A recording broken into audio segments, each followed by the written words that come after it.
check it, was here you shake a hand and you do it correctly the Melanesian way, and that agreement will be honoured forever. In the 70s, due to world pressure, New Guinea was given its independence too soon. And when I say too soon, there's a lot of parts of the country weren't even explored, a lot of the parts of the country were still in the reserved list, but they were given their independence because Australia didn't want to be branded as a colonialist. As such, it was too soon because Papua New Guinea didn't have a broad-based education system throughout the country. You had a few elite educated people, but basically it was very minority groups. And unfortunately the New Guinea government appointed people in various positions and rapidly, I would say, reallocated Papua New Guineans to Western jobs without the experience. Young men of 30s becoming generals, young men in their early 30s becoming secretaries of departments, young men becoming politicians. And as such, we've got rather a rudderless society there.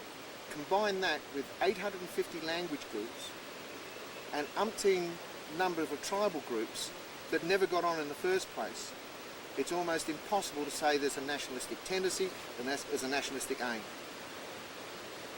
It will learn. Papua New Guineans are very smart. I mean, I've seen Papua New Guineans that are commanders of Airbuses, they fly helicopters, they're judges, they're mechanics, they're radio people. Their intelligence level, average IQ, I would say, is above average by world standards. And unfortunately, they will need direction for the next 5 to 10 years, maybe 20 years. And after 20 years, with the growth of the young children coming through, it may change. But in that 20 years, we need people to come and assist these people. We need professional people that can be patient and train these people into becoming whatever they wish to be, whether it be in the agricultural scene, the finance sector, the transport sector, any sector. And they need some sort of guidance. And that's what I'm pleading for, is if Americans do own anything to this country, then it's not their money, not their assets, their contribution in training these people. And that's most important to us. And I say this because Papua New Guineans do have a bit of nervousness about Americans, because when the Dutch wanted to break up break up Indonesia, the Dutch wanted to give West Irian to Papua New Guinea to make one country. It was the Americans under Kennedy who gave all of that country to Sukarno with his anti-communist things. They weren't interested in human rights. They weren't interested in what's happening to the people. They were doing it for the anti-communist things. And right now they owe these Melanesian people a lot. And the Americans got their way because the Dutch was going to refuse it. And the Americans said, you refuse it, and we put an embargo on every Dutch good that comes to America and elsewhere. The Americans won. So I think it's called payback time. And I would suggest that we may have a look at this, and we don't want money. What we want is your expertise to come over here and train these people. What else you want to talk about? The road was level? Yes, I said 2 years ago. 2 years the road was really... Tom, who drove us on this road, is an experienced driver. It took him 2 hours to get us this 30 miles down the road. Do you think you can get across, Tom? he'll be all right. 10 kinataso. Oh, I think we better look at this first, just a caution.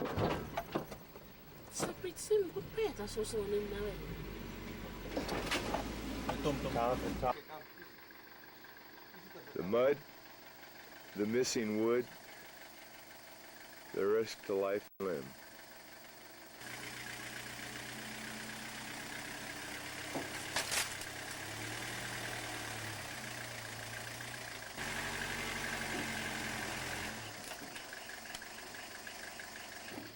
This is the main road, the only road between Okapa and Goroka.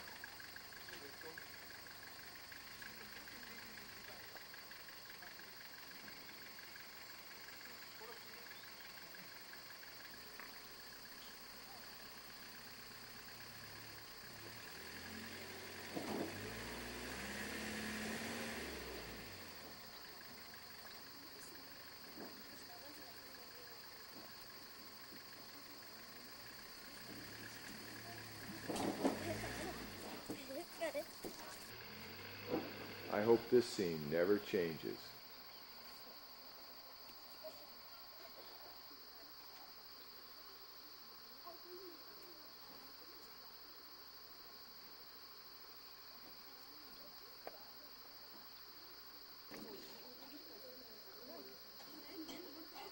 These are just sticks, just pieces of lumber stuck on the track.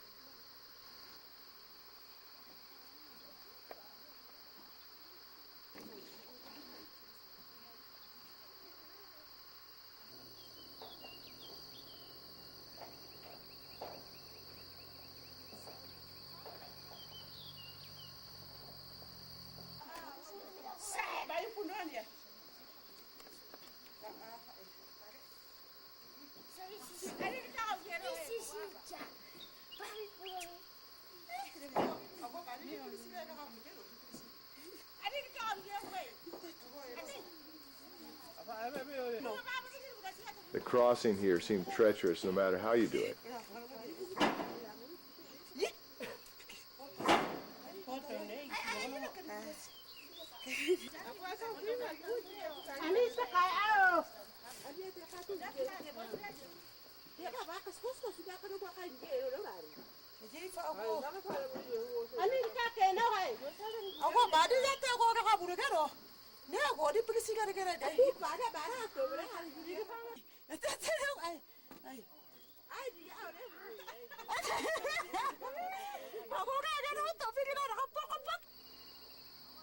The other option is crossing the river. He just took it. He just took it. I can't believe the guts it takes to cross this thing.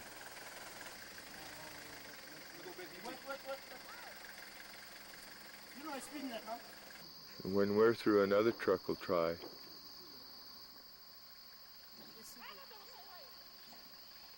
As you can see, this bridge here is one of the things that the government of Papua is not really concerned about the rural population in Papua New Guinea. And you know, we the people have got to strive to get to the towns and elsewhere to get our self-service. They don't invest much into the rural population in terms of infrastructure development and education and health-wise. And this is one of the examples that you can see.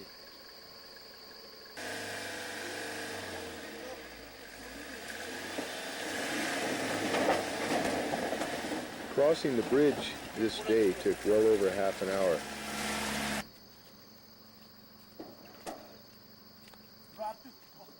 Now, in an effort to pass more traffic, must work the road with each truck.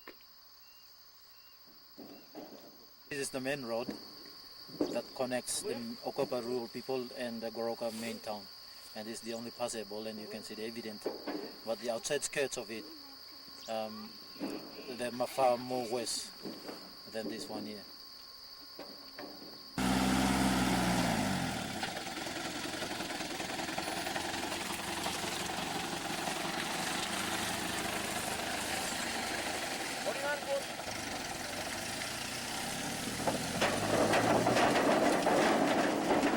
The first truck across made it easily.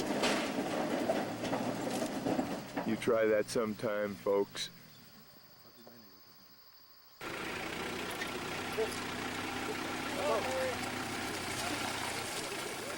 Second fellow was a little more cautious.